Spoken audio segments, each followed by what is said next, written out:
नमस्कार, मैं हूं हरिशंकर व्यास। सेंट्रल हॉल में आपका स्वागत है। कहते हैं भारत के चेन्नई से गया एक जिहादी आईएसआईएस का सुसाइडर बॉम्बर बना। उसने इराक में विस्फोट करके अपनी जान दी। खबर यह भी है कि भारत से 20-30 नौजवान इराक सीरिया के इस्लामी राष्ट्र के लड़ाके हैं। उधर अल कायदा के जवाहिरी ने भारतीय उपमहाद्वीप के लिए कायदात अल जिहाद विंग बनाई है। अमेरिकी खुफिया एजेंसियों का अनुमान है कि आईएसआईएस के लड़ाकों की संख्या 30,000 से ज्यादा है। इसमें पश्चिमी देशों के जिहादियों की संख्या 2,000 है। मतलब आईएसआईएस और अल कायदा का कार्यक्षेत्र बढ़ रहा है तो ताकत भी बढ़ रही है। तभी अमेरिका के राष्ट्रपति ओबामा ने इनके खिलाफ वैश्विक अलायंस बनवाने की पहल की है। अमेरिका के विदेश मंत्री केरी ने सऊदी अरब, जॉर्डन, तुर्की आदि देशों का दौरा करके एकजुटता बनवाई है। राष्ट्रपति ओबामा ने जिहादी ठिकानों पर हवाई हमलों की नीति का ऐलान किया है। दिक्कत यह है कि इराक सीरिया के इस्लामी स्टेट या कि खलीफाई राज का सुन्नियों में आधार व्यापक है। बहरहाल भारत के लिए चिंता की बात यह है कि अल कायदा सक्रिय हो रहा है और भारत से नौजवान इराक गए हैं। आज इस पर चर्चा है, मगर उससे पहले गपशप और खास सुर्खियां। शुरुआत सियासी गपशप से करते हैं। पिछले कई दिनों से प्रधानमंत्री नरेंद्र मोदी लगातार मीडिया की सुर्खियों में हैं और आने वाले कई दिनों की ऐसी योजना पहले से बनी हुई है कि वे मीडिया की सुर्खियों से दूर न हो। उनके भाषणों का कार्यक्रम ऐसा बना है कि अगले कई दिनों तक वे सुर्खियों में रहने वाले हैं। आज अमेरिकी राष्ट्रपति बराक ओबामा से उनकी मुलाकात की सुर्खियां हैं, तो भारतीय समय के हिसाब से मंगलवार की रात को वे भारत अमेरिका बिजनेस सम्मेलन में हिस्सा लेंगे और भारत की वापसी की यात्रा शुरू होगी। सो बुधवार तक अमेरिकी यात्रा की सुर्खियां रहेंगी। गुरुवार को प्रधानमंत्री गांधी जयंती के मौके पर राष्ट्रीय स्वच्छता अभियान की शुरुआत कर रहे हैं। वे खुद और उनकी सरकार के मंत्री झाड़ू लेकर सड़क पर उतरेंगे। सो अंदाजा लगाया जा सकता है कि इसकी कैसी खबर बनेगी। उसके अगले दिन यानी 3 अक्टूबर को दशहरा है, जो आमतौर से राजनीतिक सुर्खियों का दिन नहीं होता है, लेकिन उस दिन सुबह प्रधानमंत्री रेडियो के जरिए देश को संबोधित करेंगे। दशहरा का दिन राष्ट्रीय स्वयंसेवक संघ की रैली और शिवसेना की दशहरा रैली के लिए मशहूर है, लेकिन इस बार सुबह से नरेंद्र मोदी का भाषण चलता रहेगा। उसके अगले दिन यानी 4 अक्टूबर को मोदी महाराष्ट्र के कोल्हापुर से चुनाव अभियान की शुरुआत कर रहे हैं। उसके बाद यह अभियान 13 अक्टूबर तक चलता रहेगा। सो अगले 2 हफ्ते मोदी के भाषणों का सिलसिला जारी रहना है।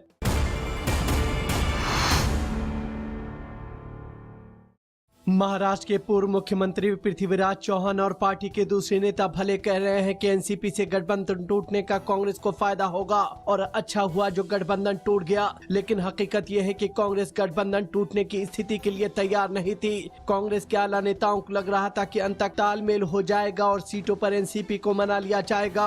दूसरी ओर एनसीपी की रणनीति बिल्कुल स्पष्ट थी। पार्टी ने तय किया था कि अगर बीजेपी और शिवसेना अलग अलग होते हैं तो वो भी कांग्रेस से अलग होकर लड़ेगी। बहरहाल कांग्रेस में अकेले लड़ने की कोई तैयारी नहीं थी। तभी कांग्रेस के सबसे मजबूत मराठा नेता रहे विलासराव देशमुख के बेटे धीरज देशमुख पर्चा ही नहीं दाखिल कर पाए। पार्टी ने इस बार अमित के साथ साथ धीरज को भी टिकट देने का फैसला किया, लेकिन ये फैसला इतनी देर से हुआ कि वो जरूरी कागजात इकट्ठा करके समय रहते पर्चा दाखिल करने के लिए नहीं पहुंच सके। इसी तरह कांग्रेस की सूची जारी हुई तो उसमें नारायण राणे के बेटे और पूर्व सांसद नीलेश राणे का नाम नहीं था। राणे ने आनंद फानन फोन करके उनका नाम कंफर्म किया और तब वो सिंधुदुर्ग की कनकवली सीट से पर्चा दाखिल कर पाए। कांग्रेस के वरिष्ठ नेता रोहिदास पाटिल का नाम लिस्ट में आ गया, जबकि वो अपने बेटे के लिए टिकट मांग रहे थे। जब नाम की घोषणा हो गई तब उन्होंने विरोध किया और जैसे तैसे आखिर में उनकी धुले ग्रामीण सीट से बेटे कुणाल को टिकट दिया गया। पूर्व मुख्यमंत्री अशोक चौहान की पत्नी अमिता चौहान का नाम भी एकदम आखिरी समय में घोषित हुआ।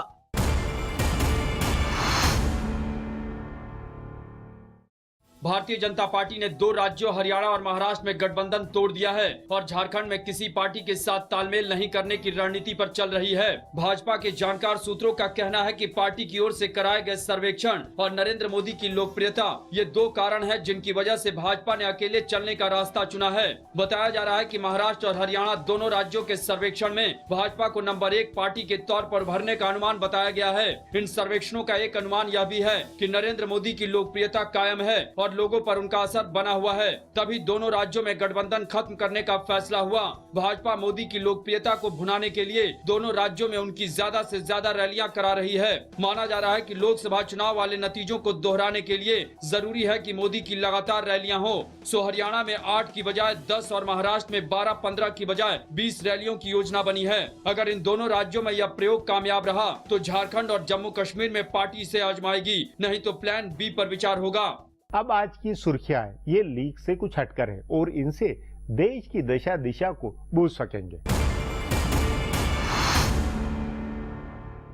भारत और अमेरिका ने एक विजन स्टेटमेंट जारी किया जिसमें कहा गया है कि दोनों देशों की रणनीतिक साझेदारी आतंकी खतरों से निपटने और जनसंहारक हथियारों का प्रसार रोकने के लिए काम करेगी। इस विजन स्टेटमेंट का नाम फॉरवर्ड टुगेदर वी गो यानी चले साथ साथ दिया गया है। इस विजन स्टेटमेंट में यह भी कहा गया है कि भारत अमेरिका साझेदारी बाकी विश्व के लिए एक आदर्श होगी। यह विजन स्टेटमेंट अमेरिकी राष्ट्रपति बराक ओबामा की ओर से व्हाइट हाउस में प्रधानमंत्री नरेंद्र मोदी के लिए आयोजित किए गए निजी रात्रि भोज से पहले जारी किया गया। इसमें कहा गया कि अमेरिका भारत रणनीतिक साझेदारी और शांति के लिए एक साझा प्रयास है। व्हाइट हाउस ने बयान जारी करते हुए कहा कि विविध परंपराओं और आस्थाओं वाले दो बड़े लोकतांत्रिक देशों के नेताओं के तौर पर हम साझेदारी के लिए एक दृष्टिकोण साझा करते हैं, जिसके तहत अमेरिका और भारत एक साथ मिलकर न सिर्फ दोनों देशों के लिए बल्कि पूरी दुनिया के फायदे के लिए काम करते हैं।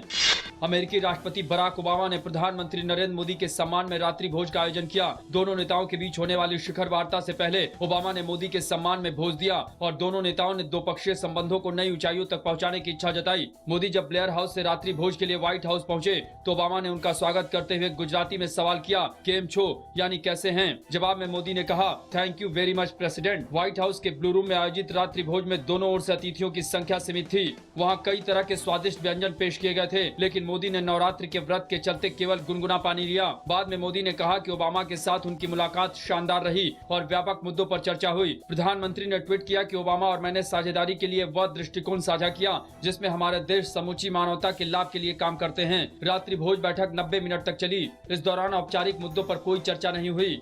प्रधानमंत्री नरेंद्र मोदी और अमेरिकी राष्ट्रपति बराक ओबामा ने अमेरिका के अखबार के लिए एक साझा लेख लिखा है। बताया जा रहा है कि दोनों नेताओं ने इस साझा लेख के लिए डिजिटल माध्यम से आपस में संवाद किया और लेख को अंतिम रूप दिया। विदेश मंत्रालय के प्रवक्ता सैयद अकबरुद्दीन ने बताया है कि प्रधानमंत्री मोदी और राष्ट्रपति ओबामा ने अमेरिकी अखबार में ऑप-एड यानी संपादकीय पन्ने के सामने वाले पन्ने पर एक संयुक्त संपादकीय लिखा है जो दोनों देशों के बीच होने वाली शिखर वार्ता के मौके पर प्रकाशित हुआ है। दोनों पक्षों के अधिकारियों ने इस आलेख के बारे में काफी गोपनीयता बरती। प्रधानमंत्री ने अमेरिका पहुंचने से पहले ही वॉल स्ट्रीट जर्नल के लिए एक लेख लिखा था। प्रधानमंत्री नरेंद्र मोदी ने कहा कि भारत में आतंकवाद घरेलू नहीं है बल्कि अब बाहर से आया है। उन्होंने जोर देकर यह भी कहा कि आतंकवाद किसी सीमा में बंधा हुआ नहीं है। प्रधानमंत्री ने अच्छे और बुरे आतंकवाद के बीच के किसी अंतर को भी खारिज कर दिया और इस समस्या से प्रभावी ढंग से निपटने के लिए दुनिया भर के देशों से सामूहिक संघर्ष की अपील की। प्रधानमंत्री ने अपने 5 दिन की अमेरिकी यात्रा के चौथे दिन सोमवार को काउंसिल फॉर फॉरेन रिलेशन को संबोधित करते हुए आतंकवाद के कारण पैदा हुई चुनौतियों पर विस्तार से चर्चा की। उन्होंने एक बार फिर दोहराया कि भारत अपने पड़ोसी देशों के साथ दोस्ताना संबंध रखना चाहता है। संयुक्त राष्ट्र महासभा में भी उन्होंने यह बात कही थी। प्रधानमंत्री ने इस सम्मेलन के दौरान एक सवाल के जवाब में यह भी कहा कि भारत और चीन दोनों बातचीत के जरिए अपनी समस्याओं का समाधान करने में सक्षम हैं। उन्होंने दो टूक अंदाज में कहा कि चीन के साथ विवाद सुलझाने के लिए भारत को किसी मध्यस्थ की जरूरत नहीं है। पृथ्वीराज चौहान के साथ करीब 3 साल तक सरकार चलाने के बाद अब एनसीपी नेता शरद पवार ने कहा है कि चौहान की मानसिकता गठबंधन की सरकार चलाने वाली नहीं थी। उन्होंने चौहान के ऊपर आरोप लगाया कि वे एनसीपी की छवि खराब करने के लिए संदेह का माहौल बनाते थे। चुनाव के बीच कांग्रेस पर हमला तेज करते हुए पवार ने कहा कि गठबंधन की अगुवाई करने वाले कांग्रेस के पूर्व मुख्यमंत्रियों विलासराव देशमुख, सुशील कुमार शिंदे और अशोक चौहान ने सरकार चलाने में गठबंधन मानसिकता दिखाई थी, लेकिन पृथ्वीराज चौहान अलग मानसिकता के लगते हैं जिससे सब कुछ बिगड़ गया। एनसीपी प्रमुख ने हालांकि भाजपा के साथ तालमेल की संभावना को खारिज किया, लेकिन प्रधानमंत्री नरेंद्र मोदी की तारीफ की। उन्होंने अमेरिका में मार्केटिंग मिशन और वहां बड़ी एनआरआई आबादी के साथ संवाद शुरू करने के लिए मोदी को बधाई दी। फिलहाल अब एक ब्रेक है, फिर खुलासा होगा।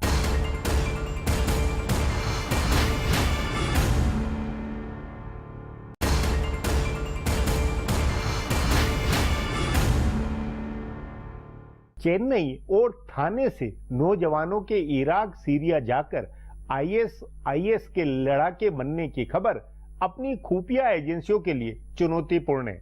यदि ऐसा है तो फिर अल कायदा की ब्रांच को भी मुजाहिदीन मिलेंगे। अल कायदा का भारतीय उपमहाद्वीप में सक्रिय होना पूरे क्षेत्र के लिए चिंता की बात है। इस पर आगे चर्चा करें उससे पहले देखें मेरा यह खुलासा। प्रधानमंत्री नरेंद्र मोदी ने संयुक्त राष्ट्र संघ और अमेरिका सहित कई देशों के साथ द्विपक्षीय बातचीत में आतंकवाद के खिलाफ साझा लड़ाई का समर्थन किया है। उन्होंने आतंकवाद के खिलाफ देशों की साझा चिंता बताई। असल में प्रधानमंत्री की चिंता के कई तात्कालिक कारण हैं। सबसे पहले तो यह खबर आई कि इस्लामिक स्टेट के लिए इराक और सीरिया में लड़ रहे संगठन ISIS ने भारत में भर्तियां शुरू की हैं। कई मुस्लिम नौजवान उस लड़ाई में शामिल होने इराक गए और वहां लड़ रहे हैं। चेन्नई के एक नौजवान के वहां मारे जाने की खबर आई तो पुणे के एक नौजवान के वापस लौटने की खबर आई। इनसे इस बात की पुष्टि हुई कि भारत के नौजवान आतंकवादी संगठन का हिस्सा बनने जा रहे हैं। प्रधानमंत्री की चिंता का दूसरा कारण अलकायदा है, जिसने पिछले दिनों ऐलान किया कि उसने भारतीय उपमहाद्वीप में अपनी शाखा खोली है। अलकायदा ने गुजरात, कश्मीर, असम जैसे राज्यों का नाम लिया और इस बात का संकेत दिया कि वहां उसने काम शुरू कर दिया है। यह भारत के लिए बहुत चिंता की बात है। कुछ ही दिन पहले प्रधानमंत्री नरेंद्र मोदी ने CNN को दिए इंटरव्यू में यह संतोष जाहिर किया था कि आतंकवादी संगठनों में भारतीय मुस्लिम नहीं शामिल होते हैं, लेकिन अब यह स्थिति बदल रही है। खुफिया एजेंसियों का कहना है कि इंडियन मुजाहिदीन के जरिए Islamic state of Iraq and Syria यानी ISIS ने भारत में अपना भर्ती अभियान चला रखा है। महाराष्ट्र, तमिलनाडु, केरल आदि से भारतीय युवा इनकी लड़ाई के लिए इराक भेजे जा रहे हैं। इसी से जुड़ा दूसरा पहलू यह है कि सुन्नी जिहादी संगठनों के खिलाफ शिया संगठनों ने अपने युवाओं को खड़ा करने और उन्हें इराक की ओर से लड़ने के लिए भेजने का ऐलान किया। ये दोनों घटनाएं भारत के लिए चिंता वाली हैं। इससे एक तरफ तो सुन्नी मुस्लिम युवाओं के जिहाद से प्रभावित होने और गुमराह होने का खतरा दिख रहा है, तो दूसरी ओर शिया और सुन्नी का तनाव बढ़ने के भी हालात बन रहे हैं। पहले भी इन दो समुदायों के बीच कई मौकों पर टकराव होते रहे हैं। अमेरिका ने इराक और सीरिया में हवाई हमले शुरू कर दिए हैं, लेकिन अगर यह खबर सही है कि ISIS की ओर से 30,000 लड़ाके लड़ रहे हैं और उन्हें आसपास के कई देशों से मदद मिल रही है, तो उन्हें खत्म करना आसान नहीं होगा। इस इलाके में अमेरिकी विदेश मंत्री जॉन कैरी ने घूम घूम कर जिस किस्म का अलायंस बनाया है, उससे तो ISIS के खत्म होने की संभावना और कमजोर होती है। इसलिए अच्छा है कि भारत सीधे तौर पर इस लड़ाई का हिस्सा नहीं बने, लेकिन भारत को अपनी जमीन पर हालात काबू में रखने के लिए बड़ी मेहनत करनी होगी। इंडियन मुजाहिदीन के नेटवर्क को पूरी तरह से खत्म करना होगा ताकि भारतीय युवाओं को गुमराह करके जिहादी संगठन में भर्ती करने का सिलसिला रुके। भारत में पहले से नक्सली संगठन युवाओं को गुमराह करके भर्ती कर रहे हैं। अगर उसी तरह जिहादी बनाने का सिलसिला चला तो भारत को आंतरिक सुरक्षा के मोर्चे पर बड़ी चुनौती का सामना करना पड़ेगा। अब एक ब्रेक है, उसके बाद अल कायदा की चुनौती पर चर्चा करेंगे।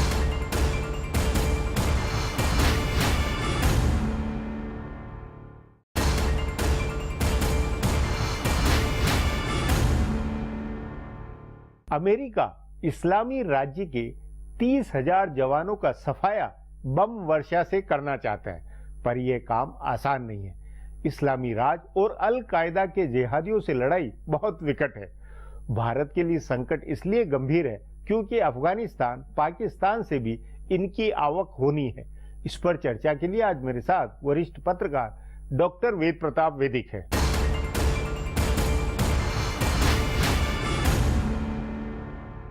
वैदिक जी, सीरिया इराक क्षेत्र में इस्लामी स्टेट के जो लड़ाके हैं उनके खिलाफ अमेरिका ने अब एक अलायंस भी बना लिया, लगभग मोटा बन गया। क्या लगता है कि इससे ये चुनौती से ये निपट सकेंगे? मुश्किल लगता है, क्योंकि उस पूरे अलायंस का इस समय सिर्फ एक लक्ष्य है कि हवा में बमबारी करें और उस बमबारी से इसको तहस नहस कर दें। ये इन्होंने किया इराक में भी, लेकिन कर नहीं पाए। ये इन्होंने किया वियतनाम में भी, क्योंकि अमेरिकी लोग दुपे-दू लड़ने में, एक दूसरे के आमने सामने लड़ने में बहुत घबराते हैं। अच्छा, वहाँ के जो जंगलात हैं, वहाँ के जो रेगिस्तान हैं, वहाँ की जो पहाड़ियाँ हैं, उन सब में छुपने की इतनी जगह हैं और मोहल्लों में छुपने की जगह इतनी है कि 30,000 सैनिक इस्लामी राज्य के इस समय हैं। कैसे उनको ख़त्म करेंगे, मेरे समझ में नहीं आता है। और दूसरा ये है कि सद्दाम हुसैन के जो बड़े अफसर थे वो सब इन बागी लोगों के साथ शामिल हो गए सुन्नी होने के कारण।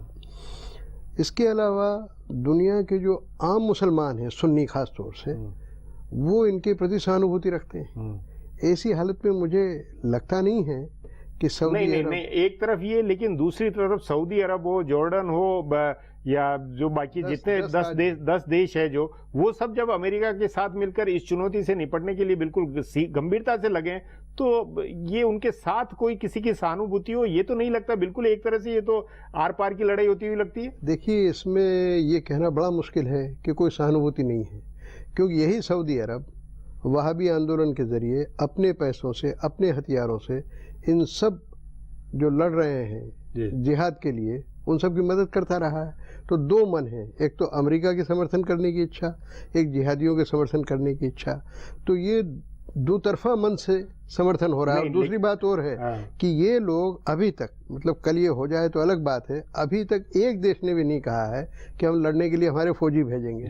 यानी सारी बातें हवाई है। नहीं, हवाई तो है, लेकिन आपके अनुसार पश्चिमी बिरादरी में, ब्रिटेन हो, अमेरिका हो, इसमें कितनी गंभीरता है इस मसले को? अफगानिस्तान के मुकाबले में संकट में कितनी गंभीरता है? देखिए, ब्रिटेन ने भी साफ कह दिया है, जर्मनी ने और फ्रांस ने भी कह दिया है कि हम अपने सिपाही भेजेंगे नहीं। वैदिक जी, इसका मतलब ये है कि वो डरे हुए हैं, तभी वो आमने सामने लड़ाई की इच्छा नहीं है, या ये कि उन्हें ये है कि वो आर पार में भी जीत नहीं सकते? दोनों बातें हैं। इन देशों को डर ये है कि इनके फौजी और अमेरिका के फौजी मिल के मैदान में उतरेंगे तो मार खा जाएंगे, और उनको ये भी है कि इस सारी पूरी लड़ाई में जीतना बहुत मुश्किल है। क्योंकि नहीं, तो जीतना बहुत मुश्किल है, तो इसका मतलब आप ये मानते हैं कि जो ये इस्लामी राज्य है, जो बना, स्टेट बना, ये फैलेगा, ये टिकेगा? आपका मानना है कि ये अब एक हकीकत है, और ये हकीकत, इतनी गंभीर हकीकत को आप मतलब संभव होता मान रहे हैं? नहीं, ये हकीकत तो है। मोसुल जैसे बड़े शहर पर कब्जा कर लिया, और दर्जनों शहरों पर उनका कब्जा है। करोड़ों रुपया रोज वो अपने कब्जे से कमा रहे हैं, और तरीके से सरकार भी चला रहे हैं, टैक्स उगा रहे हैं, सारी व्यवस्थाएं कर रहे हैं। तो डर ये है कि अगर सारे सुन्नी राज्य एक हो जाएं, अरब देश, और वो मिलके सीरिया में जो शियाओं का राज्य है, बशर अल अस्साद का, और इराक में जो शिया बहुमत का राज्य है, उन दोनों के खिलाफ सारे मुल्क ये एकत्रित हो जाएं, तो ये सफल हो सकते हैं। बकर अल बगदादी की ये जो निज़ाम मुस्तफ़ा है, ये सफल हो सकता है, लेकिन इसके सफल होने का एक दुष्परिणाम इन सारे बादशाहों के लिए खराब हो जाए। नहीं, बादशाहों के लिए भी, पूरी दुनिया के हिसाब से भी देखिए कि उस लड़ाई के अंदर भारत से भी, चेन्नई से लेकर थाने से नौजवान गए हुए हैं, और उसी के प्रतिस्पर्धा में एक तरह से अल कायदा ने भारत या पूरे भारतीय उपमहाद्वीप के लिए अलग विंग बनाई है। तो ये एक तरह से, ये तो सब तरफ फिर फैलता हुआ मामला, एक तरह से कार्य क्षेत्र भी बढ़ रहा है, प्रभाव क्षेत्र भी बढ़ रहा है, और लड़ाके भी बढ़ रहे हैं। ये बात आप बिल्कुल ठीक कह रहे हैं कि अगर इस पूरे प्रवाह में कोई रोकथाम नहीं हुई तो ये भारत तक और दूसरे देशों तक फैल जाएगा। क्योंकि अल कायदा को ये लग रहा है कि हमको इन्होंने खो कर दिया है, निकाल बाहर किया है, इसलिए अल कायदा भी ऐसे नरम स्थान ढूंढ रहा है, नई जगह, नरम और नई जगह ढूंढ रहा है कि जहां वो आक्रमण कर सके। उसको लगता है कि भारत में इतनी बड़ी मुसलमान आबादी है, उसमें हम घुसपैठ कर लेंगे, लेकिन उसको ये पता नहीं है कि भारत का औसत मुसलमान इस तरह की गतिविधियों के बिल्कुल खिलाफ है। लेकिन कुछ लोग बहक जाएं तो उसका आप क्या कर सकते हैं? नहीं, लेकिन आपके अनुसार राष्ट्रपति ओबामा से लेकर भारत के प्रधानमंत्री और बाकी अरब देशों के भी जो राष्ट्राध्यक्ष है, उन सब की जो अभी रणनीति सोच है, क्या लगती, क्या आखिर किसी एक आम राय इस मामले को, इस चुनौती पर आम राय बनती हुई लगती है? देखिए, कुछ एक सी अप्रोच? बिल्कुल मुझे लग रहा है कि जितने गैर मुस्लिम राष्ट्र हैं वो तो सब इसकी वजह से परेशान हैं ही। जो मुस्लिम राष्ट्र हैं वो इस बात से परेशान हैं कि ये सिर्फ शिया सुन्नी मामला नहीं है, ये मामला निज़ाम मुस्तफ़ा का है कि वो एक जिहादी राज्य कायम करना चाहते हैं। और इस समय जिहादी राज्य दुनिया में कोई नहीं है, चाहे जिहादियों को मदद करते होंगे गुपचुप, लेकिन सारे राज्य व्यवहारिक राज्य हैं, जबकि जिहादी राज्य एक काल्पनिक राज्य है। एक काल्पनिक राज्य की स्थापना के लिए लाखों करोड़ों लोगों को मारना, उन पर जुल्म ढाना और एक तरह की तानाशाही कायम करना, कोई मुल्क इसको पसंद करेगा नहीं। उस नाते दक्षिण पूर्व एशिया में और खास तौर पे अफगानिस्तान की जो आगे 1-2 सालों में जो स्थिति जो आप बनती हो देखते हो, उसमें क्या लगता है भारत सरकार, भारत की रणनीति क्या बननी चाहिए? इसमें मैं समझता हूं कि भारत की रणनीति दो तरह की होनी चाहिए। एक तो दूरगामी रणनीति कि मौका पड़े तो हम भी खुलेआम जिहाद के खिलाफ जिहाद घोषित कर दें, और दूसरी ऐसी रणनीति कि अपने आप को थोड़ा तटस्थ रखे। अगर ये सारा मामला सीरिया और इराक तक महदूद रहता है तो भारत सरकार कहेगी। तो आपके अनुसार नहीं, अब यही सवाल बढ़ा है, क्या सचमुच में ये मामला वहीं तक सिमटा रहेगा या ये फैलेगा? मुझे उसके फैलने का उतना इम्कान लगता नहीं, नहीं लेकिन है। अब ये पाकिस्तान तक, अरब देशों से लेकर पूरी इस पट्टी पे, भले वो है उस पट्टी तक ये प्रभाव नहीं बन। मुस्लिम देशों में ही ये फैल सकता है। इसके लिए भारत अपनी फौजें भेजे, ये मैं बिल्कुल उचित नहीं मानता हूँ। भारत को टांग फंसाने की जरूरत क्या है? भारत भर्त्सना करे इस तरह के सांप्रदायिक राज्य की, वहाँ तक तो ठीक है, और उनका साथ भी दे, ओबामा वगैरह का मौखिक तौर से समर्थन भी करे, और संयुक्त राष्ट्र संघ में मामला आए तो डट के समर्थन करे, अग्रगामी समर्थन करे। लेकिन मेरे ख्याल ये है कि भारत को तात्कालिक दृष्टि से तटस्थ रहना ही बेहतर है। इसमें ये नहीं लगता कि अमेरिका, ब्रिटेन या पश्चिमी देशों की भी जो नीति रीति रही है, उससे भी ये भस्मासुर पैदा हो रहा है? हाँ, क्यों नहीं, क्योंकि अमेरिका मदद करता रहा है इनकी। ओसामा बिन लादेन की सबसे पहले मदद किसने की? ओसामा बिन लादेन को कंधार हवाई अड्डा बनाने का ठेका देने से ही वो अपने पांव पे खड़ा हो गया, और उसके बाद उसकी मदद करते रहे। जो तो कुल मिला के जो किया है उसी का इन्हें नतीजा भुगतना पड़ रहा है। बोए फल काट रहे हैं। जी वैदिक जी, बातचीत को यहीं समाप्त करेंगे। प्रोग्राम में आने के लिए बहुत बहुत धन्यवाद। हमारा प्रोग्राम अब यहीं खत्म होता है, मुझे इजाजत दीजिए। कल फिर मिलेंगे इसी चैनल पर इसी समय।